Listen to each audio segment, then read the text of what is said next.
ಆತ್ಮೀಯ ವಿದ್ಯಾರ್ಥಿಗಳೇ, ಇಂದಿನ ತರಗತಿಯಲ್ಲಿ 10ನೇ ತರಗತಿ ಸಮಾಜ ವಿಜ್ಞಾನ ವಿಷಯದ ಈ ಒಂದು ಸಮಾಜಶಾಸ್ತ್ರ ವಿಭಾಗದಲ್ಲಿ ಬರ್ತಕ್ಕಂಥ ದುಡಿಮೆ ಎಂಬ ಅಧ್ಯಾಯದ ಬಗ್ಗೆ ಇವತ್ತು ನಾವು ತಿಳಿದುಕೊಳ್ಳೋಣ.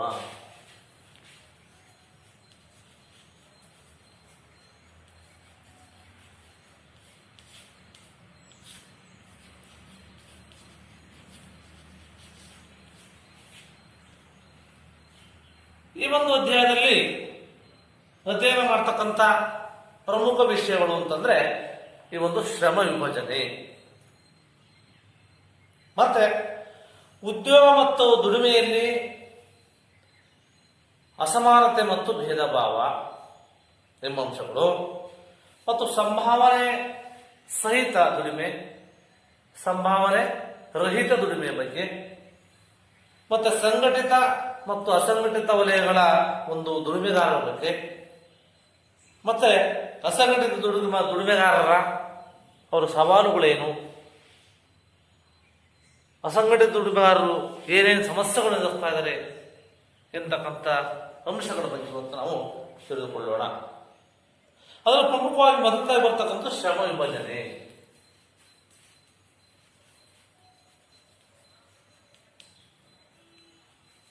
ಏನು ಶ್ರಮ ವಿಭಜನೆ ಅಂದ್ರೆ?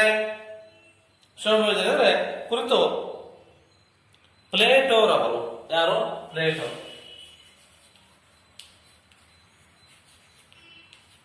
ರಾಜ್ಯಶಾಸ್ತ್ರದ ಒಂದು ರಿಪಬ್ಲಿಕ್ ಗ್ರಂಥವನ್ನು ಬರೆದಂಥವರು ಚಿಂತಕರು.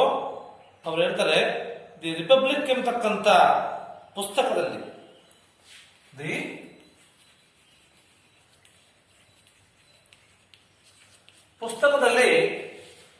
ಮಾನವ ಸಮಾಜ ಸ್ವಾಭಾವಿಕ ಅಸಮಾನತೆಗಳಿಂದ ರೂಪುಗೊಳ್ಳುತ್ತೆ. ಮಾನವ ಸಮಾಜ ಸ್ವಾಭಾವಿಕ ಅಸಮಾನತೆಗಳಿಂದ ರೂಪುಗೊಳ್ಳುತ್ತೆ. ಈ ಸ್ವಾಭಾವಿಕ ಅಸಮಾನತೆ ಶ್ರಮ ವಿಭಜನೆಯಿಂದ ಕೂಡಿರುತ್ತೆ. ಯಾವುದು? ಅಸಮಾನತೆ, ಸ್ವಾಭಾವಿಕ ಅಸಮಾನತೆ ಇದೇನಪ್ಪ ಅಂತಂದ್ರೆ ಈ ಶ್ರಮ ವಿಭಜನೆಯಿಂದ ಕೂಡಿರುತ್ತೆ ಅನ್ನೋದನ್ನ ಈ ಒಂದು ಪ್ಲೇಟೋ ಅವರು ಹೇಳ್ತಾರೆ, ರಾಜ್ಯಶಾಸ್ತ್ರ ಚಿಂತಕರು. ಒಂದು ಸಮಾಜಕ್ಕೆ ಅಗತ್ಯವಾಗಿರ್ತಕ್ಕಂಥ ಸೌಲಭ್ಯಗಳು ಮತ್ತು ವಸ್ತು ಪದಾರ್ಥಗಳು ಬೇರೆ ಬೇರೆ ವರ್ಗಗಳ ದುಡಿಮೆಗಾರರಿಂದ ನಮಗೆಲ್ಲ ಸಿಗ್ತವೆ.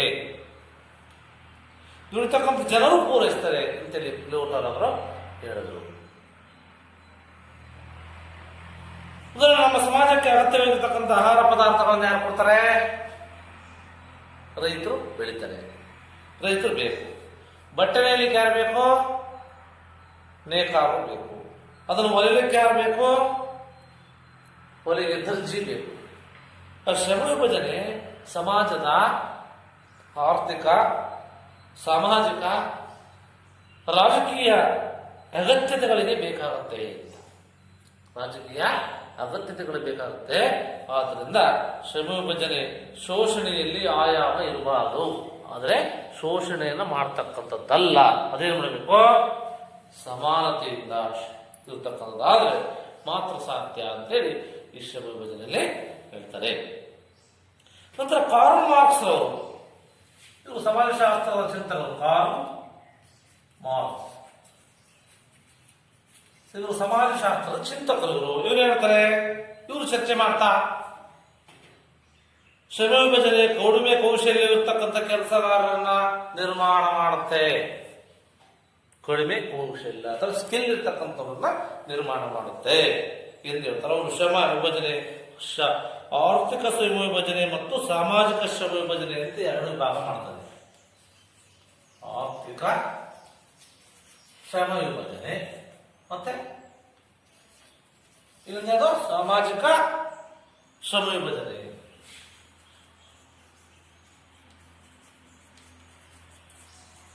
ಯಾರು ಪ್ರತ್ಯೇಕ ಮಾಡ್ತಾರೆ.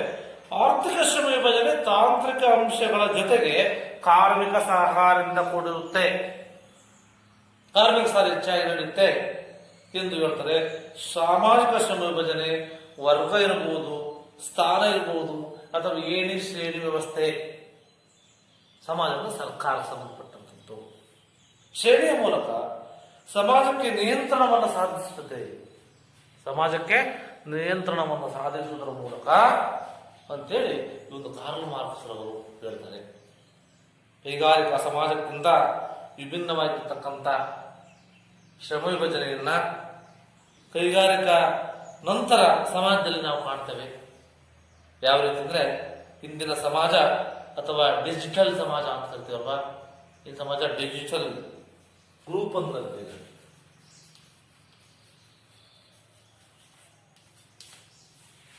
ಯಾಕಪ್ಪ ಅಂದ್ರೆ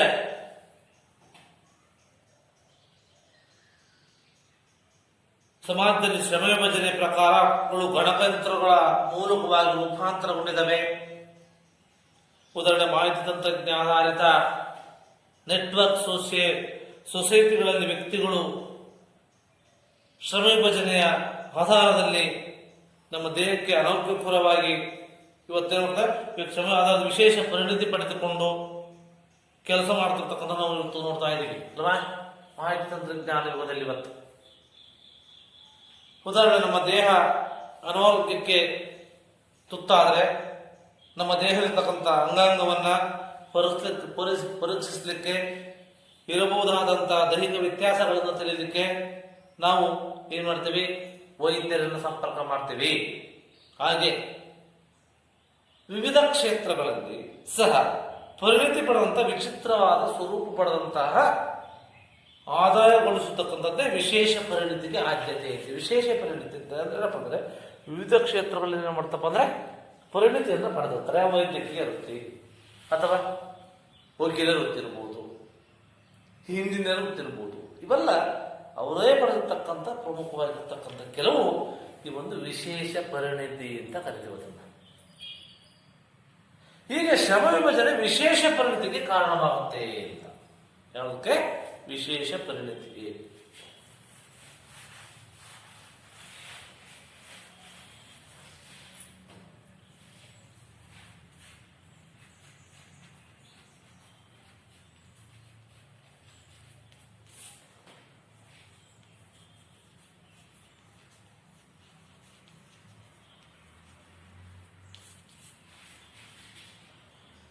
ಏನು ವಿಶೇಷ ಪರಿಣಿತಿ ಅಂದ್ರೆ ಹಾಗಾದ್ರೆ ನಿರ್ದಿಷ್ಟ ಯಾವುದಾದರೊಂದು ನಿರ್ದಿಷ್ಟ ಕ್ಷೇತ್ರದಲ್ಲಿ ಸಾಕಷ್ಟು ಆಳವಾದ ಪರಿಣಿತಿ ಅಥವಾ ತರಬೇತಿಯನ್ನು ಪಡೆತಕ್ಕಂಥದ್ದು. ಯಾವುದಾದರೊಂದು ಕ್ಷೇತ್ರದಲ್ಲಿ ಏನ್ ಮಾಡೋದು, ಸಾಕಷ್ಟು ಆಳವಾಗಿರ್ತಕ್ಕಂಥ ಪರಿಣಿತಿ, ತರಬೇತಿ, ಕೌಶಲ್ಯವನ್ನು ಪಡೆತಕ್ಕಂಥದ್ದು, ಅದನ್ನು ವಿಶೇಷ ಪರಿಣಿತಿ ಅಂತ ಕರಿತೀವಿ.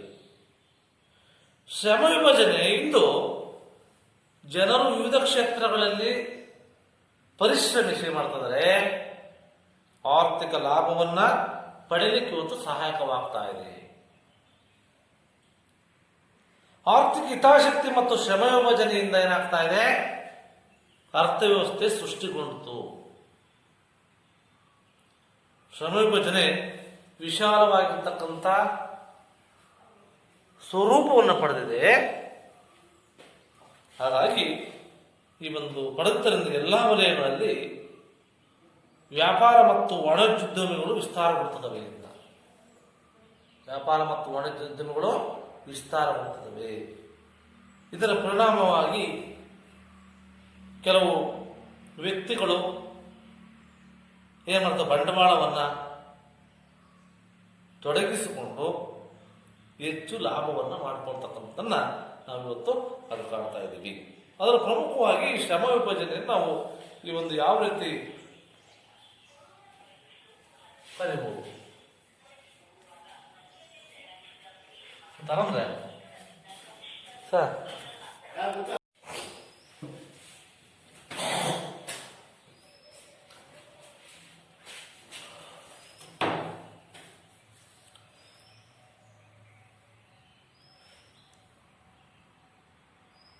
ಈ ಶ್ರಮ ವಿಭಜನೆಯನ್ನ ವಯಸ್ಸು,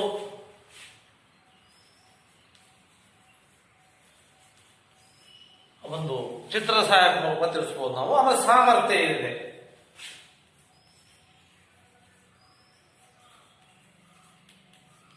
ಸಾಮರ್ಥ್ಯ, ಆಮೇಲೆ ಆಸಕ್ತಿ ಇದೆಯಾ, ಪ್ರತಿಭೆ ಇದೆಯಾ ಅಂತ ಹೇಳಿ ವಿದ್ಯಾರ್ಥಿಗಳೇ. ಆಸಕ್ತಿ ಮತ್ತೆ ಪ್ರತಿಭೆ ಇದೆಯಾ?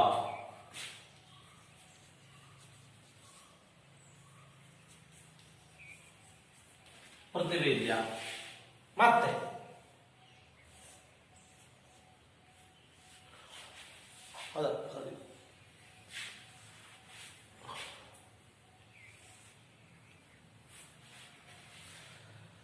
ವಿಶೇಷ ಪರಿಣಿತಿ ಮತ್ತು ಕೌಶಲ್ಯ ಇದೆಯಾ? ವಿಶೇಷ ಪರಿಣಿತಿ ಕೌಶಲ್ಯ, ಸ್ಕಿಲ್ ಅಂತ, ಅದು ಅಭಿರುಚಿ ಆಗುತ್ತೆ. ಅಭಿರುಚಿ ಇದ್ರ ಆಧಾರದ ಮೇಲೆ ನಾವೇನ್ ಮಾಡ್ತೀವಿ, ಶ್ರಮ ವಿಭಜನೆಯನ್ನ ತೋರಿಸುತ್ತೇವೆ. ನಂತರ ಉದ್ಯೋಗ ದುಡಿಮೆಯಲ್ಲಿ ಅಸಮಾನತೆ ಮತ್ತು ಭೇದ ಭಾವ. ಶ್ರಮ ವಿಭಜನೆ ನಂತರ ಉದ್ಯೋಗದಲ್ಲಿ ಅಥವಾ ದುಡಿಮೆಯಲ್ಲಿ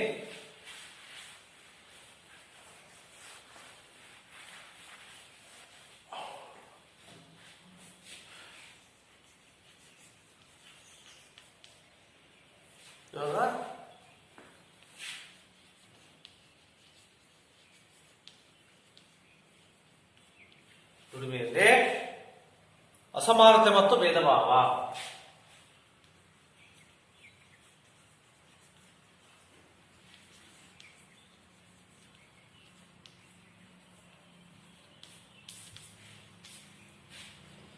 ದುಡಿಮೆ ಅಂದ್ರೆ ಏನು? ಒಬ್ಬ ವ್ಯಕ್ತಿ ದೈಹಿಕ ಶ್ರಮದಿಂದ, ಭೌತಿಕ ಶ್ರಮದಿಂದ ಆದಾಯ ಅಥವಾ ವಸ್ತು ರೂಪದ ಪ್ರತಿಫಲವನ್ನು ಪಡೆತಕ್ಕಂಥದ್ದು. ಒಬ್ಬ ವ್ಯಕ್ತಿ ದೈಹಿಕವಾಗಿ ಮತ್ತೆ ಭೌತಿಕವಾಗಿ ಆದಾಯವನ್ನು ವಸ್ತುರೂಪದ ಪ್ರತಿಫಲನ ಪಡೆತಕ್ಕಂಥ ಅರ್ಥ. ಮಾನವ ಸಮಾಜದ ಪ್ರಮುಖ ಭಾಗಗಳಲ್ಲಿ ದುಡಿಮೆ ಅತ್ಯಂತ ಮುಖ್ಯವಾಗಿರ್ತಕ್ಕಂಥದ್ದು. ಯಾಕಪ್ಪ ಅಂದ್ರೆ ದುಡಿಮೆ ಎಂಬುದು ಉದ್ದೇಶವೊಂದರ ಸಾಧನೆಗಾಗಿ ನಡೆಸಲಾಗ್ತಕ್ಕಂಥ ಒಂದು ಕಾರ್ಯ. ವ್ಯಕ್ತಿಯೋರ್ವನ ಶಕ್ತಿಯ ವ್ಯಯ, ನಮ್ಮ ಒಂದು ಶಕ್ತಿ ವ್ಯಯ ಮಾಡ್ತೀವಿ ಅಥವಾ ಪರಿಶ್ರಮದಿಂದ ಏನ್ ಮಾಡ್ತೀವಿ, ದುಡಿತೀವಿ. ಆತನಿಗೆ ಆರ್ಥಿಕ ಅಥವಾ ವಸ್ತು ರೂಪದ ಪ್ರತಿಫಲ ಸಿಗದಿದ್ರೆ ಅದನ್ನೇ ದುಡಿಮೆ ಅಂತ ಹೇಳ್ತೀವಿ. ಅವನು ಶಕ್ತಿವಯದಿಂದ ಅಥವಾ ಪರಿಶ್ರಮದಿಂದ ಆತನಿಗೆ ಆರ್ಥಿಕ ಅಥವಾ ವಸ್ತು ರೂಪದ ಪ್ರತಿಫಲ ಸಿಗದೆ ಇದ್ರೆ ಅದನ್ನು ನಾವು ದುಡಿಮೆ ಅಂತ ಕರಿತೀವಿ. ಶ್ರೇಣಿಯಾಧಾರದ ವಿಭಜನೆಯ ನಂತರ ಸಮಾಜದ ದುಡಿಮೆಗಳಲ್ಲಿ ಅಸಮಾನತೆ ಪ್ರಾರಂಭವಾಗುತ್ತೆ. ಹೀಗೆ ದುಡಿಮೆ ಭಾರತದ ಸಂದರ್ಭದಲ್ಲಿ ಕೇವಲ ಆರ್ಥಿಕ ವಿಷಯವಾಗಿ ಉಳಿದಿಲ್ಲ. ಇದು ಯಾವುದು ದುಡಿಮೆ ಅಂತಕ್ಕಂಥದ್ದು, ಅದು ಸಾಮಾಜಿಕ ಸಂರಚನೆಯ ಒಳಗೆ ಅಸಮಾನತೆಗಳಿಂದ ಕೂಡಿದ್ದಾಗಿದೆ. ಏನಾಗಿದೆ? ಅಸಮಾನತೆಯಿಂದ ಕೂಡಿದೆ.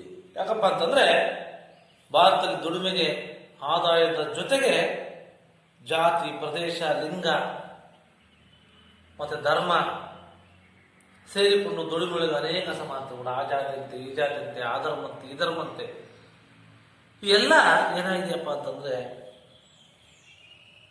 ಅನೇಕ ಅಸಮಾನತೆಗಳನ್ನು ತೋರಿಸ್ತಾ ಇದೆ, ಸೃಷ್ಟಿ ಮಾಡ್ತಾ ಇದೆ. ಭಾರತ ಸಾಮಾಜಿಕ ವ್ಯವಸ್ಥೆಯಲ್ಲಿ ಒಬ್ಬ ವ್ಯಕ್ತಿ ಕೆಳಗಿಂದ ಮೇಲ್ಮುಖವಾಗಿ ಅಧಿಕಾರ ಅಂತಸ್ತಿರಬಹುದು ಪಡೆಯುತ್ತಾ ಚಲಿಸಿದ್ರೆ ಅವರ ಆದಾಯ, ಅಧಿಕಾರ ಎರಡೂ ಹೆಚ್ಚುತ್ತಾ ಹೋಗುತ್ತೆ. ಆದಾಯ ಮತ್ತು ಅಧಿಕಾರ ಎರಡೂ ಹೆಚ್ಚುತ್ತಾ ಹೋಗುತ್ತೆ. ಹಾಗಾಗಿ ಸಮಾನ ಕೆಲಸಕ್ಕೆ ಸಮಾನ ವೇತನದ ನಿಯಮಕ್ಕೆ ವಿರುದ್ಧವಾಗಿ ಇರತಕ್ಕಂಥ ದುಡಿಮೆಯಲ್ಲಿ ಅಸಮಾನತೆ ಇದೆ.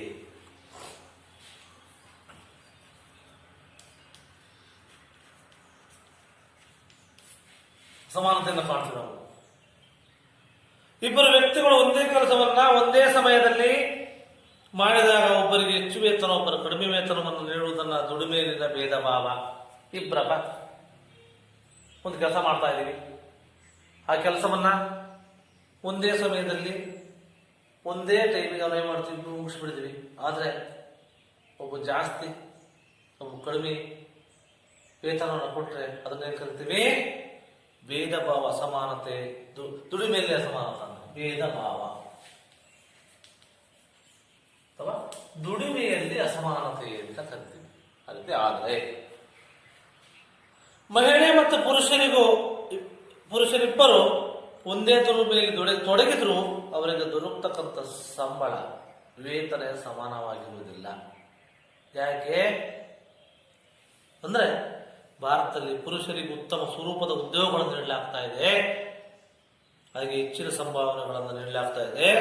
ಆದರೆ ಮಹಿಳೆಯರಿಗೆ ಸಂಭಾವನೆಗಳು ಸಹ ಕಡಿಮೆ, ಮತ್ತೆ ಸಂಬಳವನ್ನು ಸಹ ಕಡಿಮೆ ನೀಡಲಾಗ್ತಾ ಇದೆ.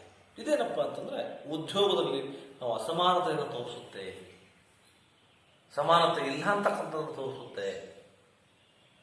ಹಾಗಾಗಿ ಸರ್ಕಾರಿ ವಲಯದಲ್ಲಿ ಈ ರೀತಿಯ ಅಸಮಾನತೆ ಕಡಿಮೆ ಎಂದು ಅಲ್ಲವೇ ಶ್ರೇಣೀಕೃತವಾಗಿ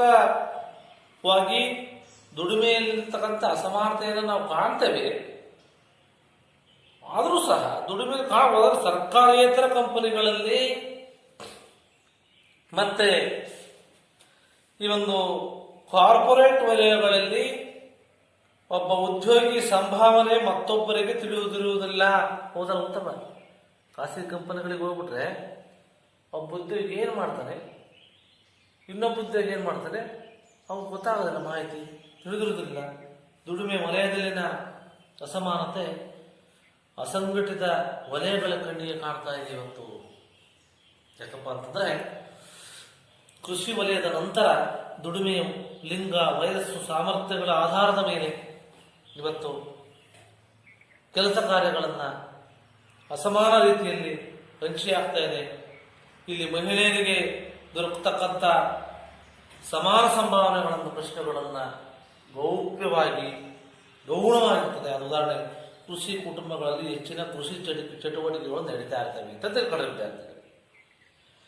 ನಡೀತಕ್ಕಂಥ ಸಂದರ್ಭದಲ್ಲಿ ಆ ಕುಟುಂಬದಲ್ಲಿ ಮುಂಜಾನೆ ಬೇಗ ಎದ್ದೇನ ಮಾಡ್ತಾನೆ, ಕೃಷಿ ದುಡಿಮೆಗೆ ಹೋಗುವವರಿಗೆ ಬುತ್ತಿ ಅಂತ ಕರ್ತವ್ಯ ಎಲ್ಲ ಗೊತ್ತಲ್ವಾ, ಬುತ್ತಿಯಿಂದ ಊಟ, ಉಪಹಾರ ಇತ್ಯಾದಿ ತಯಾರು ಮಾಡಿಕೊಂಡು ಅಥವಾ ಮಾಡಿಟ್ಟು ಕೃಷಿಯ ಎಲ್ಲ ಚಟುವಟಿಕೆಗಳಿಗೆ ಏನು ಮಾಡ್ತಾರೆ, ಮಹಿಳೆಯರು ಸಂಪೂರ್ಣವಾಗಿ ತೊಡಗಿರ್ತಾರೆ ಅಂತ ನೀವು ಅರ್ಥ ತಿಳ್ಕೊಳ್ಳಿ. ತೊಡಗಿದ ಮೇಲೆ ಪುರುಷರಿಗಿಂತ ಕಡಿಮೆ ಮಟ್ಟದಲ್ಲಿ ನೋಡಲಾಗುತ್ತೆ. ಆದರೆ ಅವರಿಗೆ ಸಂಭಾವನೆ ನೀಡುವಾಗ ಮತ್ತು ನಿರ್ಧಾರಗಳನ್ನು ತೆಗೆದುಕೊಳ್ಳುವಾಗ ಇಷ್ಟೆಲ್ಲ ಮಾಡ್ಕೊಂಡು ಬೆಳಿಗ್ಗೆ ಎದ್ದು ಅಡುಗೆಲ್ಲ ಮಾಡ್ಕೊಂಡು ಉಪಹಾರ ಮಾಡ್ಕೊಂಡು ತಯಾರು ಮಾಡ್ಕೊಂಡು ಹೋದರೂ ಸಹ ಮಾಡ್ತೀವಿ. ಸಂಭಾವನೆ ನೀಡುವಾಗ, ನಿರ್ಧಾರ ತೆಗೆದುಕೊಳ್ಳುವಾಗ ಪುರುಷರಿಗಿಂತ ಕಡಿಮೆ ಮಟ್ಟದಲ್ಲಿ ನಾವು ನೋಡ್ತೀವಿ. ಎಲ್ಲ ಸಮಾಜಗಳಲ್ಲಿ ಮಹಿಳೆಯರ ದುಡಿಮೆಯನ್ನು ಮಹತ್ವವಾಗಿ ಪರಿಗಣಿಸಬೇಕಾಗ್ತದೆ. ನಾವು ಪರಿಗಣಿಸಿರುವುದು ದುಡಿಮೆಯಲ್ಲಿ ಅತ್ಯಂತ ಪ್ರಮುಖವಾಗಿರ್ತಕ್ಕಂಥ ಅಸಮಾನತೆಯ ಸ್ವರೂಪವನ್ನು ಮತ್ತು ಸೂಚಿಸ್ತಾ ಇದೆ. ಯಾಕೆ ಅಸಮಾನತೆ ಅಂತಕ್ಕಂಥ ನಾವು ಅರ್ಥ ಮಾಡ್ಕೋಬೇಕು. ಈ ದುಡಿಮೆ ಅಸಮಾನತೆ ಸ್ವರೂಪಗಳು ನಮ್ಮ ಹಳ್ಳಿಗಳಲ್ಲಿ ಕಣ್ಣಿಗೆ ಎದ್ದು ಕಾಣುವಂತೆ ತಿಳಿತವೆ. ಎಲ್ಲಿ ಹಳ್ಳಿಗಳಲ್ಲಿ ಎದ್ದು ಕಾಣುವಂತೆ ತಿಳಿತವೆ. ಈ ಒಂದು ನಗರ ಪ್ರದೇಶದಲ್ಲಿ, ಪಟ್ಟಣಗಳಲ್ಲಿ ಅಷ್ಟು ತಿಳಿದಿಲ್ಲ ಅಂತಕ್ಕಂಥ ನೀವೆಲ್ಲ ಅರ್ಥ ಮಾಡ್ಕೊಳ್ಬೇಕಾದ್ರೆ. ಇನ್ನು ಓದಿದವರು ಮತ್ತು ಓದದವರ ನಡುವೆ ಬಹಳ ದೊಡ್ಡ ಅಸಮಾನತೆ ಇದೆ. ಹೆಂಗೆ ಅಂದ್ರೆ, ನಮ್ಮ ಬೀದಿಗಳ ಕಸ ಗುಡಿಸುವವರ ಮತ್ತೆ ಚರಂಡಿ ಬೆಳೆಯುವ ಸಫಾಯಿ ಕರ್ಮಚಾರಿಗಳಿಗೆ ಕನಿಷ್ಠ ವೇತನಕ್ಕಿಂತ ಕಡಿಮೆ ಸಂಬಳವನ್ನು ನೀಡ್ತಾ ಇದ್ದೀವಲ್ವ. ಅಷ್ಟು ಕಷ್ಟಪಡ್ತಾರಲ್ಲ ಅಂಥವ್ರಿಗೆಲ್ಲ ಕಡಿಮೆ ಸಂಬಳವನ್ನು ನೀಡ್ತಾ ಇದ್ದೀವಿ. ಅವರು ನಮ್ಮ ಸಮಾಜವನ್ನು ಸ್ವಚ್ಛ ಮಾಡಲಿಕ್ಕೆ ವಹಿಸ್ತಕ್ಕಂಥ ಶ್ರಮ ಇದೆ, ಬಹಳ ಇದೆ. ನಂತರ ಅದೇ ರೀತಿ ದುಡಿಮೆಯಲ್ಲಿನ ಅಸಮಾನತೆ ಇದೆ, ವರ್ಗ ಇದೆ, ಆದಾಯ ಇದೆ, ಸಂಭಾವನೆ, ಲಿಂಗ, ಪ್ರದೇಶ, ಜಾತಿ, ಧರ್ಮ ಆಧಾರಿತವಾಗಿ ಇವತ್ತು ನಡೀತಾ ಇದೆ ಅಂತಂದ್ರೆ ಅದು ದುಡಿಮೆಯಲ್ಲಿ ಅಸಮಾನತೆಯಲ್ಲಿ ಸಂಭಾವನೆ ಸಹಿತ ಮತ್ತು ಸಂಭಾವನೆ ರಹಿತ ದುಡಿಮೆ ಅಂತ ಪರಿಗಣಿಸ್ತೀವಿ. ಸಂಭಾವನೆ ಸಹಿತ ದುಡಿಮೆ ಮತ್ತು ಸಂಭಾವನೆ ರಹಿತ ದುಡಿಮೆ ಅಂತ ನಾವೇನು ಮಾಡ್ತೀವಿ, ಪರಿಗಣಿಸ್ತೀವಿ. ಯಾಕಪ್ಪ ಅಂತಂದ್ರೆ ಈ ರೀತಿ ಆಗ್ತಾ ಇದೆ, ಇಲ್ಲಿ ಗುರುತಿಸ್ಲಾಗ್ತಾ ಇದೆ. ಇಲ್ಲಿ ಅಸಮಾನತೆ ಯಾವ ರೂಪದಲ್ಲಿರುತ್ತೆ ಎನ್ನುವುದನ್ನು ಮುಂದೆ ನಾವು ಚರ್ಚೆಯನ್ನು ಮಾಡಲೇಬೇಕಾಗುತ್ತೆ ವಿದ್ಯಾರ್ಥಿಗಳೇ.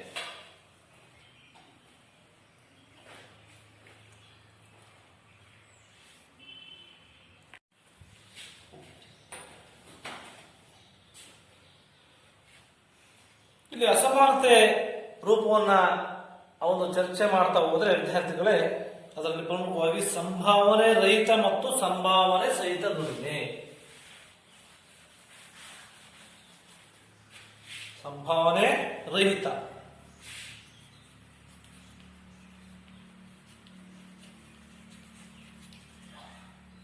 ಮತ್ತು ಸಂಭಾವನೆ ಸಹಿತ.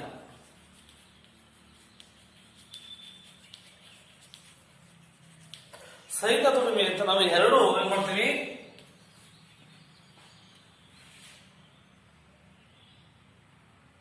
ಗುರುತಿಸ್ತೇವೆ ಹೇಳುವುದರ. ಮೊದಲನೇದಾಗಿ ಸಂಭಾವನೆ ರಹಿತ ದುಡಿಮೆ. ಒಬ್ಬರ ದುಡಿಮೆಗೆ ಪ್ರತಿಯಾಗಿ ಯಾವುದೇ ರೀತಿಯ ಸಂಭಾವನೆ ಅಥವಾ ವಸ್ತು ರೂಪದಲ್ಲಿ ಪ್ರತಿಫಲ ಇಲ್ಲದೆ ದುಡಿಮೆಯ ಚಟುವಟಿಕೆಗೆ ನಾವು ಸಂಭಾವನೆ ರಹಿತ ದುಡಿಮೆ ಅಂತ ಕರಿತೀವಿ. ದುಡಿಮೆ ಕೆಲವೊಮ್ಮೆ ಆರ್ಥಿಕ ಲಾಭ, ಪ್ರತಿಫಲವಿಲ್ಲದೆ ಬರೀ ಕ್ರಿಯೆಯಾಗಿರುತ್ತೆ ಅಂತ. ಸಂಭಾವನೆ ರಹಿತ ದುಡಿಮೆಯಲ್ಲಿ ದುಡಿಮೆಗಾರರು ಯಾವುದೇ ರೀತಿಯ ಕೂಲಿಯನ್ನ ಅಥವಾ ಸಂಭಾವನೆಯನ್ನ ಪಡೆಯುವುದಿಲ್ಲ ಮತ್ತು ನೀಡಲಾಗುವುದಿಲ್ಲ. ಯಾಕಪ್ಪ ಅಂತಂದ್ರೆ ಈ ರೀತಿಯ ದುಡಿಮೆ ಕುಟುಂಬದ ಸದಸ್ಯರೊಳಗೆ ಸಹಕಾರದ ಮೂಲಕ, ಕೆಲವು ಸಮಯದಲ್ಲಿ ಒತ್ತಾಯದ ಮೂಲಕ ಇರಬಹುದು, ಕೆಲವೊಮ್ಮೆ ಸ್ವಯಂ ಪ್ರೇರಣತೆಯಿಂದ ಇರಬಹುದು, ಪ್ರೀತಿಯಿಂದ ಮಾಡ್ತಕ್ಕಂಥ ದುಡಿಮೆ ಇರುತ್ತೆ. ಅದು ಸಂಭಾವನೆ ರಹಿತ ದುಡಿಮೆ. ಕೇಳ್ತಕ್ಕಂಥ ವಿದ್ಯಾರ್ಥಿಗಳೇ, ಸಂಭಾವನಾ ರಹಿತ ದುಡಿಮೆ ಮತ್ತು ಸಂಭಾವನೆ ರಹಿತ ದುಡಿಮೆ ಇರತಕ್ಕಂಥ ವ್ಯತ್ಯಾಸವನ್ನು ನಿಮಗೆ ಕೇಳ್ತಾರೆ. ಉದಾಹರಣೆ ಬಂದು ವಿದ್ಯಾರ್ಥಿಗಳು ಯಾವುದೇ ರೀತಿಯ ಲಾಭವನ್ನು ಅಥವಾ ಪ್ರತಿಫಲವನ್ನು ಬಯಸದೆ ಶಾಲಾ ಕಾಲೇಜುಗಳಲ್ಲಿ ಏನ್ ಮಾಡ್ತಾರಪ್ಪ ಅಂತಂದ್ರೆ, ಈ ಒಂದು ಸ್ಕೌಟ್ಸ್ ಅಂಡ್ ಗೈಡ್ಸ್ ನಲ್ಲಿ, ಯಾವುದು ಸ್ಕೌಟ್ಸ್ ಅಂಡ್ ಗೈಡ್ಸ್ ನಲ್ಲಿ ಏನ್ ಮಾಡ್ತಾರೆ, ತೊಡಗಿರ್ತಾರೆ. ಮತ್ತು ರಾಷ್ಟ್ರೀಯ ಸೇವಾ ಯೋಜನೆ NSS ಇದರಲ್ಲಿ ತೊಡಗಿರುತ್ತಾರೆ. ಈ ಮುಂತಾದ ಶ್ರಮ ಆಧಾರಿತ ಚಟುವಟಿಕೆಗಳಿಂದ ತೊಡಗತಕ್ಕಂಥದ್ದು. ಒಂದು ಹಂತದ ಶಿಕ್ಷಣ ಮುಗಿದ ನಂತರ ವಿದ್ಯಾರ್ಥಿಗಳು ತರಬೇತಿ ಉದ್ದೇಶದಿಂದ ಸಹಾಯಕ ಕೆಲಸಗಳಲ್ಲಿ ಶಿಕ್ಷಣ ಸಂಸ್ಥೆಗಳು ಶೈಕ್ಷಣಿಕ ಕೋರ್ಸ್ಗಳ ಭಾಗವಾಗಿ ಏನ್ ಮಾಡ್ತಾರಪ್ಪ ಅಂದ್ರೆ ಯೋಜಿಸುತ್ತವೆ. ಈ ಅವಧಿಯಲ್ಲಿ ಮಾಡುವ ಕೆಲಸಕ್ಕೆ ಯಾವ ರೀತಿಯ ಸಂಭಾವನೆ ನೀಡಲಾಗುವುದಿಲ್ಲ. ಆದರೆ ಉದಾಹರಣೆ ITI ಮತ್ತು ದಾದಿಯರ ಕೋರ್ಸು, ITI ಮತ್ತೆ ದಾದಿಯರ ಕೋರ್ಸು ಇತ್ಯಾದಿ. ಹಾಗೆ ಕಲಾಕಾರನೊಬ್ಬ ತನ್ನ ಆತ್ಮ ಸಂತೋಷಕ್ಕಾಗಿ ಚಿತ್ರವೊಂದನ್ನು ಬಿಡಿಸುವುದರಲ್ಲಿ ತೊಡಗಿರುತ್ತಾನೆ. ಯಾರೊಬ್ಬ ಕಲಾಕಾರ, ಇದನ್ನು ಉಲ್ಲೇಖಿಸಬಹುದು ನಾವು. ಸಂಭಾವನೆ ರಹಿತ ದುಡಿಮೆಯ ಮಾದರಿಯಲ್ಲಿ ಸಾಮಾನ್ಯವಾಗಿ ಕಂಡು ಬರ್ತಕ್ಕಂಥ ಕೌಟುಂಬಿಕ ದುಡಿಮೆ ಅಂತ ಬರುತ್ತೆ. ಯಾವುದೋ ಕುಟುಂಬದಲ್ಲಿ ಬರ್ತಕ್ಕಂಥ ದುಡಿಮೆ.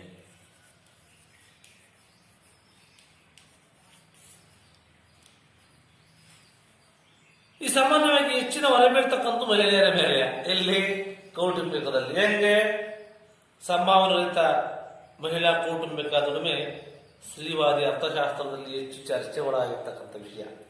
ಯಾಕಪ್ಪ ಅಂತಂದ್ರೆ ದುಡಿಮೆಯು ಮಹಿಳೆಯರನ್ನ ಕುಟುಂಬದಿಂದ ಹೊರಗೆ ದುಡಿತಕ್ಕಂಥ ಅವಕಾಶಗಳನ್ನ ಹುಡುಕದಂತೆ ಮಾಡಿದೆ.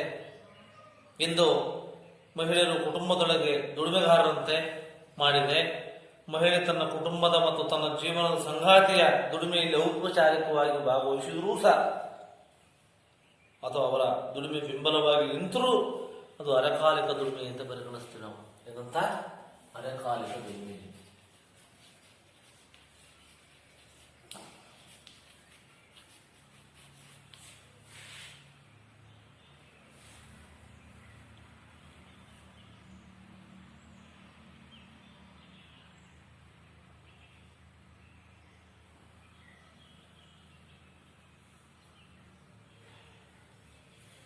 ಅಲ್ಲದೆ ಇತ್ತೀಚೆಗೆ ಮಹಿಳೆಯರ ಪಾತ್ರ ಕುಟುಂಬದ ಜವಾಬ್ದಾರಿಗಳ ನಿರ್ವಹಣೆ ಅತ್ಯಂತ ಮಹತ್ವದ್ದು ಎಂದು ಹೇಳಲಾಗ್ತಾ ಇದೆ. ಈಗ ಹೇಳುವ ಮೂಲಕ ಮಹಿಳೆಯರ ದುಡಿಮೆಯನ್ನ ಕುಟುಂಬದ ಒಳಗಿನ ಸಂಭಾವನೆ ರಹಿತ ದುಡಿಮೆ ಮತ್ತು ಜವಾಬ್ದಾರಿಗಳಿಗೆ ಇವತ್ತು ನಾವು ಸೀಮಿತಗೊಳಿಸ್ತಾ ಇದ್ದೀವಿ ಅನ್ನತಕ್ಕಂಥ ತಿಳಿಬೇಕು. ನಂತರ ಸಂಭಾವನೆ ಸಹಿತ ದುಡಿಮೆ ಇದೇನಪ್ಪಾ ಅಂದ್ರೆ ನಿಗದಿತ ವೇತನವನ್ನ ಗಂಟೆಗಳ ಆಧಾರದಲ್ಲಿ, ದಿನಗೂಲಿಯ ಆಧಾರದಲ್ಲಿ, ವಾರದ ಆಧಾರದಲ್ಲಿ, ತಿಂಗಳ ಆಧಾರದಲ್ಲಿ ದೈಹಿಕ ಶ್ರಮಕ್ಕೆ, ವ್ಯಕ್ತಿಯ ಅರಕುಶಲ ಕೆಲಸಕ್ಕೆ, ಕುಶಲ ಕೆಲಸಕ್ಕೆ ನೀಡತಕ್ಕಂಥ ಒಂದು ವೇತನವನ್ನ ಸಂಭಾವನೆ ಸಹಿತ ದುಡಿಮೆ ಅಂತ ಕರಿತೀವಿ. ಯಾಕಪ್ಪ ಅಂದ್ರೆ ಕೂಲಿ ಎಂದರೆ ದುಡಿಮೆಯ ಅವಧಿಯ ಆಧಾರದಲ್ಲಿ ಒಗ್ಗೂಡಿಸ್ತೀವಿ, ನೀಡ್ತಕ್ಕಂಥ ಸಂಭಾವನೆ ಕೂಲಿ. ಇದನ್ನ ಗಂಟೆ, ವಾರ, ತಿಂಗಳು, ವೇತನ ಆಧಾರದಲ್ಲಿ ನಾವು ಬರೀತಕ್ಕಂಥ ನೀವೆಲ್ಲ ವಿದ್ಯಾರ್ಥಿಗಳೇ ನೋಡಿದ್ದೀವಿ. ನಂತರ ಸಣ್ಣ ಪುಟ್ಟ ವ್ಯಾಪಾರ ದುಡಿಮೆ ಇರ್ಬೋದು, ಈ ಬೀದಿ ಬದಿ ವ್ಯಾಪಾರ, ದೊಡ್ಡ ಮಟ್ಟದ ವ್ಯಾಪಾರಿಗಳವರೆಗಿನಂತಹ ದುಡಿಮೆ ಇರ್ಬೋದು, ಮತ್ತೆ ಹೊರಗದ್ದೆಗಳಲ್ಲಿ ದುಡಿಮೆ, ಕೈಗಾರಿಕೆಗಳ ದುಡಿಮೆ, ಶಾಲೆಯಲ್ಲಿ ಶಿಕ್ಷಕರಾಗಿ ದುಡಿಮೆ ಮಾಡ್ತಕ್ಕಂಥದ್ದು, ನಂತರ ಕಟ್ಟಡ ಕಟ್ತಕ್ಕಂಥದ್ದು, ಇಟ್ಟಿಗೆ ಬುಟ್ಟಿ ಮಾಡಿ ದುಡಿದಿರ್ತಕ್ಕಂಥದ್ದು, ವಾಹನ ದುರಸ್ತಿ ಮಾಡ್ತಕ್ಕಂಥ, ರಿಪೇರಿ ಮಾಡ್ತಕ್ಕಂಥ ಗ್ಯಾರೇಜ್ಗಳಲ್ಲಿ ದುಡಿಮೆ, ಇನ್ನು ಮುಂತಾದ ದುಡಿಮೆ ಚಟುವಟಿಕೆಗಳಲ್ಲಿ ಸಂಭಾವನೆಗಾಗಿ ಅಥವಾ ಬದುಕಿನ ನಿರ್ವಹಣೆಗಾಗಿ ಇವತ್ತೇನು ಮಾಡ್ತಾ ಇದ್ದೀವಪ್ಪ ಅಂದ್ರೆ ನಾವು ದುಡಿಮೆಯನ್ನ ಸಂಭಾವನೆ ಸಹಿತ ದುಡಿಮೆ ಅಂತ ನಾವು ಕರಿತೇವೆ. ಹೇಳಲಾಗುತ್ತೆ ಈ ಇಂದಿನ ಸಂಕೀರ್ಣ ಸಮಾಜದಲ್ಲಿ ಬದುಕಿಗೆ ಅನಿವಾರ್ಯವಾಗಿ ಬೇಕೇ ಬೇಕಾಗುತ್ತೆ. ಯಾಕಪ್ಪ ಅಂದ್ರೆ ಇದೆಲ್ಲ ಸಾಧ್ಯ ಆಗುತ್ತೆ. ಎಲ್ಲಾ ಕ್ಷೇತ್ರಗಳು ದುಡಿತಕ್ಕಂಥವ್ರು ಕೆಲವು ಸಂದರ್ಭದಲ್ಲಿ ನಿರೀಕ್ಷಿತ ಪ್ರತಿಫಲವನ್ನು ಪಡೆದಿರತಕ್ಕಂಥ ಸಾಧ್ಯತೆಗಳಿರ್ತವೆ ವಿದ್ಯಾರ್ಥಿಗಳೇ. ಹಾಗಾಗಿ ಸಂಭಾವನೆ ನೀಡಿಕೆ ಕೆಲಸ ನೀಡುವವರು ದುಡಿಮೆಗಾರ ನಡುವಿನ ಒಪ್ಪಂದದಂತೆ ನಡೆಯುತ್ತೆ. ಕೆಲಸ ಯಾರು ಇರ್ತಾರೆ ಮತ್ತು ದುಡಿಮೆಗಾರ ನಡುವೆ ಒಪ್ಪಂದದಂತೆ ಕೆಲವು ಸಮಯದಲ್ಲಿ ವಸ್ತುಗಳನ್ನು ಸಂಭಾವನೆಯಾಗಿ ಪಡಿತೀವಿ, ದುಡಿಮೆ ಪ್ರಕ್ರಿಯೆ ನಡೀತವೆ. ಸಾಂಪ್ರದಾಯಿಕವಾಗಿ ಸಮಾಜದಲ್ಲಿ ಪ್ರತಿ ವ್ಯಕ್ತಿಗೂ ಪಾರಂಪರಿಕ ಕಸುಬುಗಳು ತವರದೇ ಆಗಿರ್ತಕ್ಕಂಥ ಕಸುಬುಗಳು ವಿದ್ಯಾರ್ಥಿಗಳೇ. ಸಾಂಪ್ರದಾಯಿಕ ಗ್ರಾಮೀಣ ಆರ್ಥಿಕ ವ್ಯವಸ್ಥೆಯಲ್ಲಿ ಹಣದ ಬಳಕೆ ಬಹಳಷ್ಟು ಕನಿಷ್ಠ ಪ್ರಮಾಣದಲ್ಲಿರುತ್ತೆ. ಯಾಕಪ್ಪ ಅಂದ್ರೆ ವಿವಿಧ ಜಾತಿ ವರ್ಗಗಳ ನಡುವೆ ಅನನ್ಯ ಅವಲಂಬನೆ ಇರಬಹುದು, ಹೆಚ್ಚಿನ ಮಹತ್ವವನ್ನು ಹೇಳಲಾಗಿದೆ. ಮತ್ತು ಗ್ರಾಮದ ಆಂತರಿಕ ಆರ್ಥಿಕ ಸಂಬಂಧಗಳಲ್ಲಿ ಸಹ ಒಂದು ವಸ್ತುವನ್ನು ಕೊಟ್ಟು ಇನ್ನೊಂದು ವಸ್ತುವನ್ನು ಪಡೆತಕ್ಕಂಥ ವಿನಿಮಯ ವ್ಯವಸ್ಥೆ ಜನಪ್ರಿಯವಾಗಿತ್ತು. ಈ ಒಂದು ಬಹುತೇಕ ಸಮಯದಲ್ಲಿ ಏನ್ ಮಾಡ್ತೀವಪ್ಪ ಅಂದ್ರೆ ದೈಹಿಕ ಶ್ರಮ ಆಧಾರಿತ ದುಡಿಮೆಗೆ ಹಣ ಬದಲಾಗಿ ವಸ್ತುವನ್ನ, ಆಹಾರ ಪದಾರ್ಥಗಳನ್ನು ದುಡಿಮೆಗಾರರಿಗೆ ಮಾಡ್ತೇವಪ್ಪ ಅಂದ್ರೆ ಸಂಭಾವನೆ ರೂಪದಲ್ಲಿ ನೀಡಲಾಗುತ್ತೆ. ಈ ಪದ್ಧತಿಯನ್ನು ಸಾಟಿ ವಿನಿಯೋಗ ಪದ್ಧತಿ ಕರಿತಾ ಇತ್ತು ಮೊದಲಿತ್ತು. ಹಿಂದಿನ ಕಾಲದಲ್ಲಿ ಹಣ ಬರುವುದಕ್ಕಿಂತ ಮೊದಲು ಯಾವಾಗ ಜಾರಿಯಲ್ಲಿತ್ತೋ ಈ ಒಂದು ಸಾಟಿ ವಿನಿಮಯ ಪದ್ಧತಿ ಜಾರಿಯಲ್ಲಿತ್ತು. ಹಣಕ್ಕೆ ಬದಲಾಗಿ ಆಹಾರಕ್ಕೆ ಬದಲಾಗಿ ಗೋಧಿ ಬದಲಾಗಿ ಅಕ್ಕಿ, ಅಕ್ಕಿ ಬದಲಾಗಿ ರಾಗಿ, ಈ ರೀತಿಯಾಗಿರ್ತಕ್ಕಂಥ ಇವು ನಡೀತಾ ಇತ್ತು ಸಾಟಿ ವಿನಿಮಯ ಪದ್ಧತಿ, ವಸ್ತು ವಿನಿಮಯ ಪದ್ಧತಿಯಲ್ಲಿ. ಹಣದ ಬಳಕೆ ಹೆಚ್ಚಾದಂತೆ ದುಡಿಮೆಗೆ ಸಂಭಾವನೆಯನ್ನು ಹಣದ ರೂಪದಲ್ಲಿ ನೀಡತಕ್ಕಂಥ ಪದ್ಧತಿ ಬಳಕೆ ಆಗ್ತಾ ಬಂತು. ಅನೇಕ ಸಮಾಜ ವಿಜ್ಞಾನಿಗಳನ್ನು ಗುರುತಿಸಿದ್ದಾರೆ, ಗುರುತಿಸಿರೋದನ್ನು ನಾವು ಕಾಣ್ತೀವಿ. ನಂತರ ಈ ರೀತಿಯಾಗಿ ಸಂಭಾವನೆ ರಹಿತ ದುಡಿಮೆ ಅಂದ್ರೆ ಯಾರು, ಸಂಭಾವನೆ ಸಹಿತ ದುಡಿಮೆ ಅಂದ್ರೆ ಅಂತ ವಿದ್ಯಾರ್ಥಿಗಳು ಇವೆಲ್ಲ ತಿಳಿದುಕೊಂಡ್ರಿ.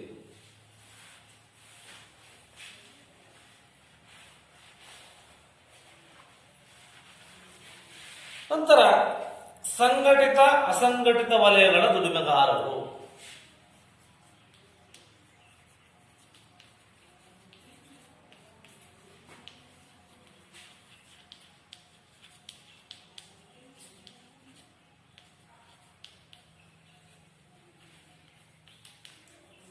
ಪ್ರತಿ ವರ್ಷ ಈ ಒಂದು ಅಧ್ಯಾಯದಲ್ಲಿ ಈ ಸಂಘಟಿತ ಮತ್ತು ಅಸಂಘಟಿತ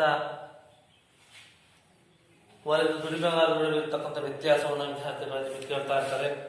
ನೀವು ಉತ್ತಮವಾಗಿ ಇದನ್ನ ಅಭ್ಯಾಸವನ್ನು ಮಾಡಬೇಕಾಗ್ತದೆ. ಅದರಲ್ಲಿ ಸಂಘಟಿತ ವಲಯದ ದುಡಿಮೆಗಾರರಲ್ಲಿ ಈ ದುಡಿಮೆಗಳು ಪ್ರಾಥಮಿಕ, ಮಾಧ್ಯಮಿಕ, ತೃತೀಯ ವಲಯಗಳೆಂದು ವರ್ಗೀಕರಣ ಮಾಡಲಾಗಿದೆ. ಇದನ್ನ ಸಂಘಟಿತವನ್ನ ಪ್ರಾಥಮಿಕ, ಮಾಧ್ಯಮಿಕ ಮತ್ತು ತೃತೀಯ ಅಂತ 3 ವಲಯಗಳನ್ನಾಗಿ ಮಾಡಿದ್ವಿ. ಯಾಕಪ್ಪ ಅಂತಂದ್ರೆ ದುಡಿಮೆಯ ಪರಿಸ್ಥಿತಿಗಳನ್ನು ಆಧರಿಸಿ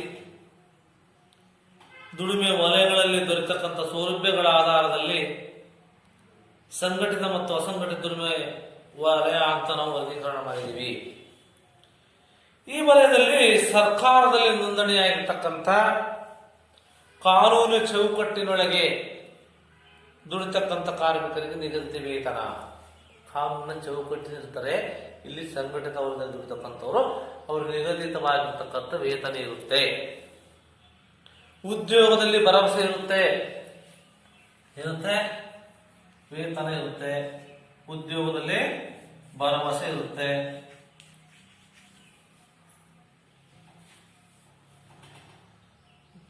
ನಿಗದಿತ ವೇತನವನ್ನ ಕಾನೂನಿನ ಚೌಕಟ್ಟಿನೊಳಗೆ ನಿಗದಿತ ಅವಧಿ ಒಳಗೆ ಏನ್ ಮಾಡ್ತಾರೆ, ಅವ್ರು ದುಡಿತಕ್ಕಂಥವ್ರನ್ನು ನಾವು ಸಂಘಟಿತ ಕಾರ್ಮಿಕರು ಅಂತ ಕರಿತೀವಿ. ಇವರಿಗೆ ಉದ್ಯೋಗದಲ್ಲಿ ಭದ್ರತೆಯ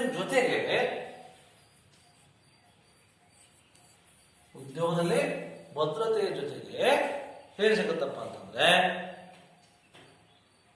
ಕಾನೂನಿನ ಚೌಕಟ್ಟುಗಳಿರ್ತವೆ.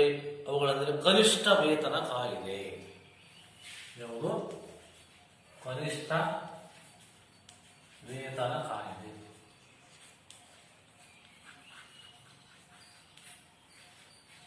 ಇಟ್ಕೊಡ್ಲೇಬೇಕು ಏನನ್ನ, ವೇತನವನ್ನ.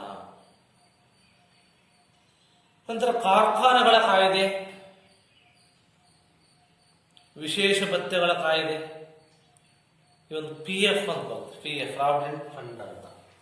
PF ಅಂದ್ರೆ ಪ್ರಾವಿಡೆಂಟ್ ಫಂಡ್ ಇರ್ತಕ್ಕಂಥ ಕಾಯ್ದೆಗಳನ್ನ, ಕಾರ್ಖಾನೆಗಳ ಕಾಯ್ದೆಗಳನ್ನ ಈ ಒಂದು ಸಂಘಟಿತ ವಲಯದ ದುಡಿಮೆಗಾರರು ಕೊಡ್ತಾರೆ. ಈ ಸಂಘಟಿತ ವಲಯದಲ್ಲಿ ಪ್ರಮುಖವಾಗಿ ಬರ್ತಕ್ಕಂಥವೇನಪ್ಪ ಅಂದ್ರೆ ಶಾಲೆಗಳು ಬರ್ತವೆ, ಆಸ್ಪತ್ರೆಗಳು ಬರ್ತವೆ, ಕೈಗಾರಿಕೆಗಳು ಬರ್ತವೆ, ಸರ್ಕಾರದ ಆಡಳಿತ ಸೇವೆಗಳು ಬರ್ತವೆ, ವಾಣಿಜ್ಯ ಬ್ಯಾಂಕ್ಗಳು ಬರ್ತವೆ.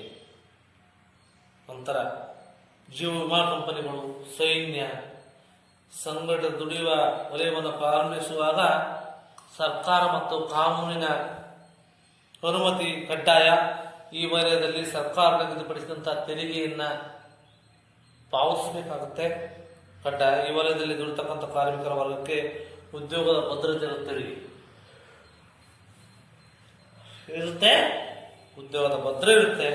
ಮತ್ತೆ ಅನೇಕ ಸಂಚಿತ ಸೌಲಭ್ಯಗಳನ್ನ ನೀಡತಕ್ಕಂಥದ್ದು ಆಯಾ ಸಂಸ್ಥೆಗಳ ಜವಾಬ್ದಾರಿಯಾಗಿರುತ್ತೆ. ನಿಗದಿತ ದುಡಿಮೆಗಳಿಂದ ಸಮಯದಲ್ಲಿ ವೇತನವನ್ನ ಪಡೆಯುವ ಜೊತೆಗೆ ಒಂದು ವಾರ್ಷಿಕ ಭತ್ಯೆ ಇರಬಹುದು, ಹೆಚ್ಚಿನ ಅವಧಿಯ ದುಡಿಮೆ ಹೆಚ್ಚುವರಿ ವೇತನವನ್ನ ನೀಡತಕ್ಕಂಥದ್ದು ಇಲ್ಲಿ ಕಡ್ಡಾಯವಾಗಿದೆ ಅಂತಕ್ಕಂಥದ್ದು ತಿಳಿಬೇಕು.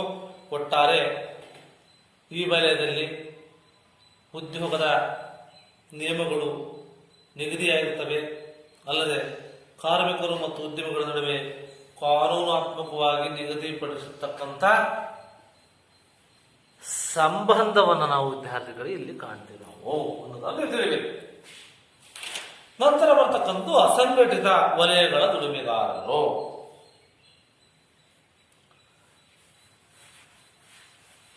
ಅದು ವಿರುದ್ಧವಾಗಿ ಸಂಘಟಿತ ಅಂದ್ರೆ ಕಾನೂನು ಚೌಕಟ್ಟು ಆಗುತ್ತದೆ. ಇವರು ಅಸಂಘಟಿತ ವಲಯವೆಂದ್ರೆ ದುಡಿಮೆಗೆ ಸಂಬಂಧಿಸಿದ ಯಾವುದೇ ಕಾನೂನು ಚೌಕಟ್ಟು ಇರುವುದಿಲ್ಲ, ಯಾವುದೇ ಕಾನೂನು ಚೌಕಟ್ಟು ಇರುವುದಿಲ್ಲ ಇವರಿಗೆ. ಯಾಕಪ್ಪ ಅಂದ್ರೆ ಈ ವಲಯದಲ್ಲಿ ದುಡಿಯುವ ಮತ್ತು ದುಡಿಸಿಕೊಳ್ಳುವ ನಡುವೆ ಯಾವುದೇ ರೀತಿಯ ಕಾನೂನಾತ್ಮಕ ಸಂಬಂಧಗಳು ನಿಗದಿಯಾಗಿರುವುದಿಲ್ಲ. ಇದನ್ನೇ ಅಸಂಘಟಿತ ದುಡಿಮೆ ವಲಯಕ್ಕೆ ಸರ್ಕಾರದ ನೋಂದಣಿಯೂ ಸಹ ಅಗತ್ಯ, ರಿಜಿಸ್ಟ್ರೇಷನ್ ಅವಶ್ಯಕತೆ ಇಲ್ಲ. ಈ ವಲಯದಲ್ಲಿ ಸರ್ಕಾರದ ಯಾವುದೇ ಕಾನೂನು ಇರಬಹುದು, ನೀತಿ ನಿಯಮಗಳನ್ನು ಅನುಸರಿಸುವುದಿಲ್ಲ. ಆದರೆ ಕಾನೂನಿನ ಯಾವುದೇ ಚೌಕಟ್ಟಿಗೆ ಅಸಂಘಟಿತ ವಲಯ ಒಳಪಡುವುದಿಲ್ಲ. ಇಲ್ಲಿ ತೆರಿಗೆ ವ್ಯವಸ್ಥೆ ಇಲ್ಲ. ಈ ವಲಯ ಅತ್ಯಂತ ಸಣ್ಣ ಪ್ರಮಾಣದ ವ್ಯವಹಾರಗಳನ್ನು ಒಳಗೊಂಡಿರುತ್ತೀಂತ ಅದರಲ್ಲಿ ಉದಾಹರಣೆ ಮೋಹಟ್ ವಾಹನ ರಿಪೇರಿ ಮಾಡ್ತಕ್ಕಂಥದ್ದು, ವಾಹನ ರಿಪೇರಿ. ನಂತರ ಟೈರ್ ಪಂಚರ್ ಆಗ್ತಕ್ಕಂಥದ್ದು, ಸೈಕಲ್ ರಿಪೇರಿ.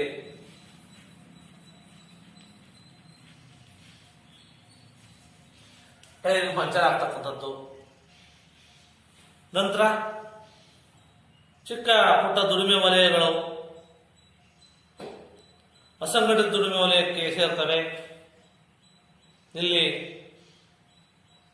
ದುಡಿಯುವ ಸಮಯ ನಿಗದಿಯಾಗಿರುತ್ತೆ, ಇಂತಿಷ್ಟೇ ಸಮಯ ದುಡಿಬೇಕು ಅಂತಿಲ್ಲ ಸಂಘಟಿತ ವಲಯ ರೀತಿಯಲ್ಲಿ.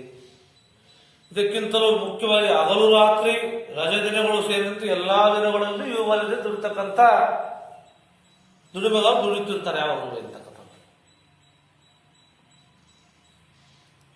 ಇಲ್ಲಿ ದುಡಿತಕ್ಕಂಥ ಕಾರ್ಮಿಕರು ಬಹುತೇಕ ಸಂದರ್ಭದಲ್ಲಿ ದಿನಗೂಲಿ ಆಧಾರದಲ್ಲಿ ದುಡಿತಾರೆ ಅಂತ. ದಿನಗೂಲಿ ಆಧಾರದಲ್ಲಿ ದುಡಿತಕ್ಕಂಥವ್ರನ್ನ ನಾವು ಇಲ್ಲಿ ಕಾಣ್ತೇವೆ. ಇಲ್ಲಿ ಅಸಂಘಟಿತ ವಲಯದಲ್ಲಿ ಕೂಲಿಕಾರ ಸರ್ಕಾರ ನಿಗದಿಪಡಿಸತಕ್ಕಂಥ ಕನಿಷ್ಠ ವೇತನ ಕಾಯ್ದೆಗಿಂತಲೂ ಕಡಿಮೆ ಇರುತ್ತೆ ಅಂತ.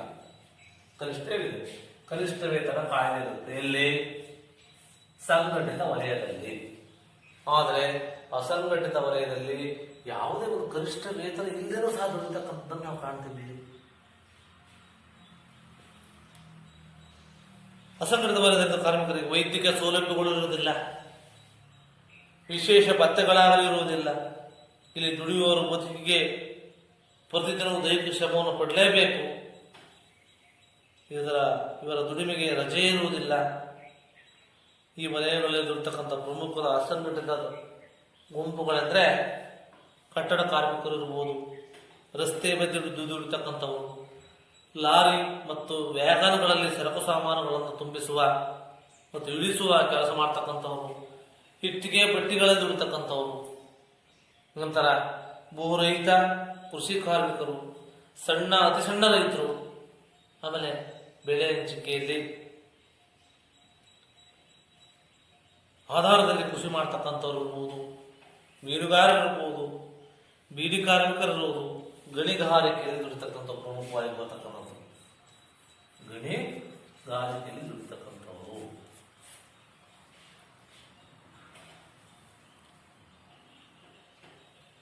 ನಂತರ ಎಣ್ಣೆ ಮಿಲ್ಲು, ಸಾಮಿಲ್ ಇರ್ಬೋದು ಇತ್ಯಾದಿ ಭಾರತ ದುಡಿಮೆಗಳಲ್ಲಿ ಹೆಚ್ಚಿನ ಜನರು ಇವತ್ತು ಏನ್ ಮಾಡ್ತಾ ಇದ್ದಾರಪ್ಪ ಅಂದ್ರೆ ಅಸಂಘಟಿತ ವಲಯದಲ್ಲಿ ದುಡಿತಕ್ಕಂಥವ್ರನ್ನ ನಾವು ವಿದ್ಯಾರ್ಥಿಗಳು ಇವತ್ತು ಕಾಣ್ತಾ ಇದ್ದೀವಿ. ನಾವು ಅನ್ನೋದನ್ನ ಅರ್ಥ ಮಾಡಿಕೊಳ್ಳಿ. ನಮ್ಮ ದುಡಿಮೆಗಾರರ ಪರಿಸ್ಥಿತಿ ಸೂಕ್ಷ್ಮವಾಗಿ ತಿಳಿಸುತ್ತೆ. ಇಂದಿಗೂ ಭಾರತದಲ್ಲಿ ದುಡಿತಕ್ಕಂಥ ಕಾರ್ಮಿಕರಲ್ಲಿ ಗರಿಷ್ಠ ಪ್ರಮಾಣದ ಕಾರ್ಮಿಕರು ಹೆಚ್ಚು ಅಂತ ಗರಿಷ್ಠ ಆದ್ರೇನು ಹೆಚ್ಚು ಗರಿಷ್ಠ ಪ್ರಮಾಣದ ಕಾರ್ಮಿಕರು ಇವತ್ತು ಎಲ್ಲಿ ದುಡಿತಿದ್ದಾರಪ್ಪ ಅಂತಂದ್ರೆ ಒಂದು ಅಸಂಘಟಿತ ವಲಯದಲ್ಲಿ ದುಡಿತಾ ಇರತಕ್ಕಂಥ ವಿದ್ಯಾರ್ಥಿಗಳೇ ನೀವೆಲ್ಲ ಅರ್ಥ ಮಾಡಿಕೊಳ್ಬೇಕಾಗ್ತದೆ. ಇಷ್ಟು ಈ ಸಂಘಟಿತ ವಲಯ ಮತ್ತು ಅಸಂಘಟಿತ ವಲಯದಲ್ಲಿರ್ತಕ್ಕಂಥ ವ್ಯತ್ಯಾಸ ಏನು, ಯಾವ ರೀತಿ ವ್ಯತ್ಯಾಸ ಇದೆ ಅನ್ನೋದಲ್ಲಿ ವಿದ್ಯಾರ್ಥಿಗಳು ತಿಳ್ಕೊಂಡ್ರೆ, ಹಾಗಾದ್ರೆ ಈ ಸಂಘಟಿತ ವಲಯ ದುಡಿಮೆಗಾರರಿಗೆ ಎಲ್ಲ ರೀತಿಯ ಕಾನೂನು ಚೌಕಟ್ಟುಗಳಿವೆ. ಆದರೆ ಅಸಂಘಟಿತ ವಲಯದ ದುಡಿಮೆಗಾರರಿಗೆ ಯಾವುದೇ ರೀತಿಯ ಕಾನೂನು ಚೌಕಟ್ಟುಗಳಿಲ್ಲ. ಆದರೆ ಅಸಂಘಟಿತ ದುಡಿಮೆಗಾರರ ಸವಾಲು ಏನಾಗಲ್ಲ. ಏನು ಸವಾಲುಗಳು?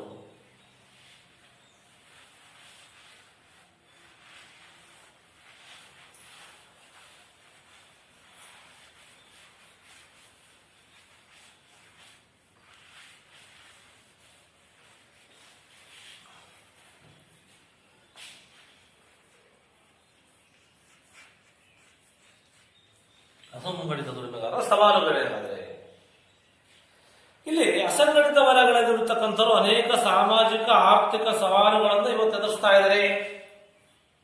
ಈ ವಲಯದಲ್ಲಿ ದುಡಿತಕ್ಕಂಥವರಿಗೆ ನಿಗದಿತ ಕೆಲಸ ಇಲ್ಲ, ನಿಗದಿತ ವೇತನ ಇಲ್ಲ, ನಿಗದಿತ ಸೌಲಭ್ಯಗಳಿಲ್ಲ, ಕನಿಷ್ಠ ವೇತನ ಸಿಗ್ತಾ ಇಲ್ಲ ಅಂತಕ್ಕಂಥ ನೀವೆಲ್ಲ ವಿದ್ಯಾರ್ಥಿಗಳು ತಿಳ್ಕೊಂಡಿದ್ದೀವಿ.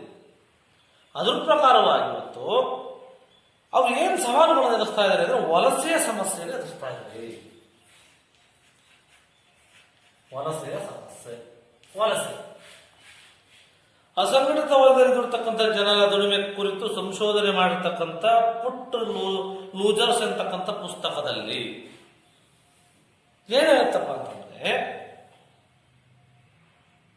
ವಿಶ್ಲೇಷಣೆ ಮಾಡಿದ್ರು ಜೀವನೋಪಾಯಕ್ಕಾಗಿ ಪ್ರತಿದಿನ ದುಡಿಲೇಬೇಕಾಗಿರ್ತಕ್ಕಂಥ ಜನರು ಹೇಗೆ ಸ್ಥಳದಿಂದ ಸ್ಥಳಕ್ಕೆ ಕೆಲಸದ ಸ್ಥಳದಲ್ಲಿ ವಲಸೆ ಹೋಗ್ತಾರೆ, ಹೋಗುವುದು ಅನಿವಾರ್ಯವಾಗಿದೆ ಇವತ್ತು ಅಂತ. ವಲಸೆಯ ಅಸಂಘಟಿತ ದುಡಿಮೆಯ ಒಂದು ಲಕ್ಷಣ ಆಗಿದೆ. ಅಸಂಘಟಿತ ದುಡಿಮೆಗಾರರು ದುಡಿಮೆಯನ್ನು ಅರಸಿಕೊಂಡು ಒಂದು ಸ್ಥಳದಿಂದ ಇನ್ನೊಂದು ಸ್ಥಳಕ್ಕೆ ಏನ್ ಮಾಡ್ತಾರೆ, ವಲಸೆ ಹೋಗ್ತಾ ಇದ್ದಾರೆ. ಹೀಗೆ ವಲಸೆ ಹೋಗ್ತಕ್ಕಂಥ ಜನರಿಗೆ ಸಾಮಾಜಿಕ ಭದ್ರತೆಗಳು ಇವತ್ತಿಲ್ಲ. ಇವತ್ತು ಸಾಮಾಜಿಕ ಭದ್ರತೆಗಳಿಲ್ತಕ್ಕಂಥದ್ದು ಅವರ ಒಂದು ಸವಾಲು. ವಲಸೆ. ನೆಕ್ಸ್ಟ್, ಸಾಮಾಜಿಕ ಭದ್ರತೆ ಇಲ್ಲ.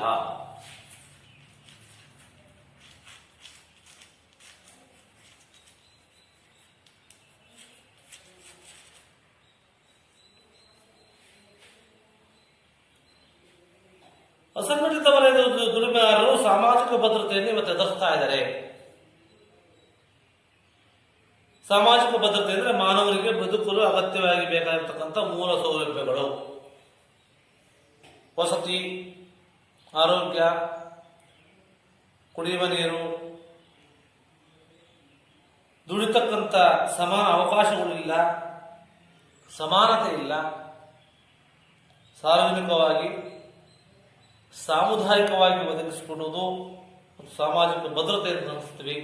ಆದರೆ ಈ ಒಂದು ಸಂಘಟಿತ ವಲಯ ದುಡಿಮೆಗಾರರಿಗೆ ಇಷ್ಟು ಕೂಡ ಇವತ್ತು ದೊರಕುತ್ತಾ ಇಲ್ಲ.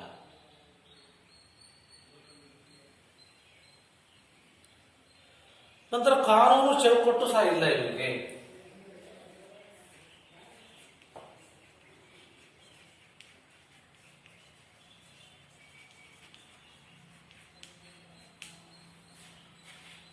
ಅಸಂಘಟಿತ ವಲಯದಲ್ಲಿ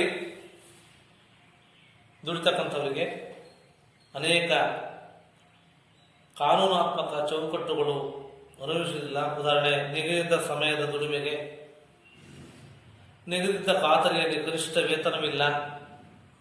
ಇದು ಕನಿಷ್ಠ ವೇತನ ಕಾಯ್ದೆ 1971ರಲ್ಲಿ 1971 ಕನಿಷ್ಠ ವೇತನ ಕಾಯ್ದೆ.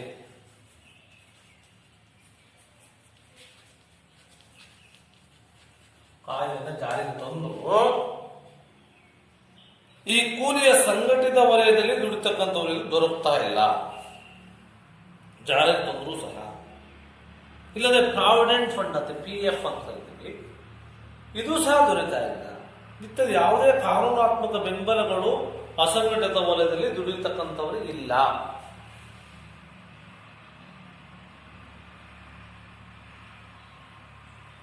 ಹಾಗಾಗಿ ಈ ಒಂದು ಸವಾಲನ್ನು ಎದುರಿಸಬೇಕಾಗಿದೆ ಈ ಅಸಂಘಟಿತ ವಲಯದ ದುಡಿಮೆಗಾರರು. ನೆಕ್ಸ್ಟ್, ಬಾಲ ಕಾರ್ಮಿಕರಾಗ್ತಾ ಇದ್ದಾರೆ ಇವತ್ತು. ಈ ಒಂದು ಅಸಂಘಟಿತ ವಲಯದ ದುಡಿಮೆಗಾರರಿಗೆ ಬರ್ತಕ್ಕಂಥ ಸವಾಲುಗಳು.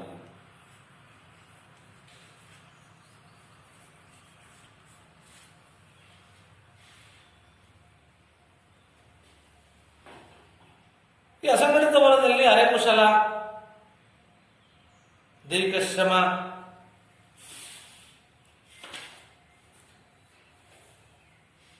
ಆಮೇಲೆ ಆಧಾರಿತ ಕೆಲಸವನ್ನ ಮಕ್ಕಳು ಅತ್ಯಂತ ಕೆಟ್ಟ ಪರಿಸ್ಥಿತಿಯಲ್ಲಿ ಇವತ್ತು ಮಾಡ್ತಿದ್ದಾರೆ. ಉದಾಹರಣೆ, ಪಟಾಕಿ ಮಾಡ್ತಕ್ಕಂಥ ಕೈಗಾರಿಕೆಯಲ್ಲಿ ಅಲ್ಲಿ ಬಳಸ್ತಕ್ಕಂಥ ರಾಸಾಯನಿಕ ಒಂದು ವಸ್ತುಗಳ ಜೊತೆ ಜೀವಕ್ಕೂ ಇವತ್ತು ಭದ್ರತೆ ಇಲ್ಲ. ದುಡಿತಕ್ಕಂಥವರನ್ನು ಹೆಚ್ಚಿನವರು ಮಕ್ಕಳು ಬಂಡವಾಳಶಾಹಿ ವ್ಯವಸ್ಥೆಯ ಒಂದು ಕಡಿಮೆ ಕೂಲಿಗೆ ಇವತ್ತು ದುಡಿತಕ್ಕಂಥದ್ದು. ಹೆಚ್ಚು ಶ್ರಮಾಧಾರಿತ ಕೆಲಸವನ್ನು ಮಾಡ್ತಕ್ಕಂಥ ಒತ್ತಾಯ ಬಯಸ್ತಕ್ಕಂಥದ್ದು. ಇದಕ್ಕೆ ಮೊದಲಿಂದಲೂ ಬಲಿಯಾಗ್ತಕ್ಕಂಥವ್ರ ಮಕ್ಕಳನ್ನು ಇವತ್ತು ಕಾಣ್ತಾ ಇದ್ದೀವಿ. ಒಟ್ಟಿನಲ್ಲಿ ಅಸಂಘಟಿತ ವಲಯ ಬಾಲ ಕಾರ್ಮಿಕ ಪದ್ಧತಿಯನ್ನು ಅನುಸರಿಸ್ತಾ ಇದೆ ಅಂತಕ್ಕಂಥ ವಿದ್ಯಾರ್ಥಿಗಳು ನೀವೆಲ್ಲ ತಿಳಿಬೇಕಾಗುತ್ತೆ. ನೆಕ್ಸ್ಟ್, ದೈಹಿಕ ಮತ್ತು ಮಾನಸಿಕ ದೌರ್ಜನ್ಯ.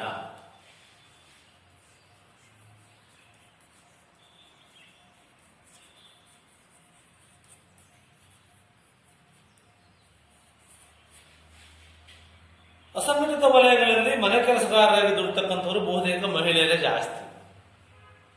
ಇವೆಲ್ಲ ನೋಡಿದ್ರು. ಇದರ ಮೇಲೆ ಇರತಕ್ಕಂಥ ದೈಹಿಕ ಮಾನಸಿಕ ದೌರ್ಜನ್ಯಗಳು ಇತ್ತೀಚೆಗೆ ಜಾಸ್ತಿ ದುಪ್ಪಟ್ಟಾಗ್ತಾ ಇದೆ.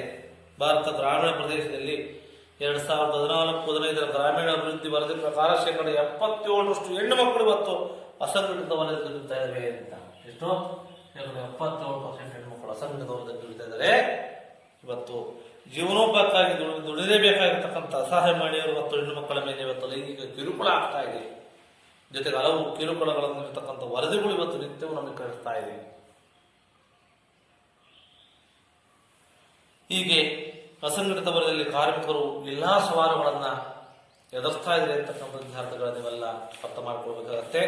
ಈ ರೀತಿಯಾಗಿ ಈ ಒಂದು ದುಡಿಮೆ ಎಂಬ ಅಧ್ಯಾಯದಲ್ಲಿ ಪ್ರಮುಖವಾಗಿ ನೀವು ಹಿಂದಿನ ತರಗತಿಯಲ್ಲಿ ಏನೇ ತಿಳ್ಕೊಂಡ್ರಪ್ಪೆ ಅಂದ್ರೆ ಶ್ರಮ ವಿಭಜನೆ ಯಾವ ರೀತಿ ಇದೆ, ಅಥವಾ ದುಡಿಮೆಯಲ್ಲಿ ಅಸಮಾನತೆ ಅಥವಾ ಭೇದ ಭಾವ ಯಾವ ರೀತಿ ಇದೆ, ಸಂಭಾವನೆ ಸಹಿತ ಮತ್ತು ಸಂಭಾವನೆ ರಹಿತ ದುಡಿಮೆ ಇರ್ತಕ್ಕಂಥ ಯಾವ ರೀತಿ ದುಡಿತಾರೆ, ಇವತ್ತು ಅಸಂಘಟಿತ ವಲಯ ಮತ್ತು ಸಂಘಟಿತ ದುಡಿಮೆಗಾರರ ಒಂದು ಪರಿಸ್ಥಿತಿ ಯಾವ ರೀತಿ ಇದೆ, ಅವರು ಅಸಂಘಟಿತ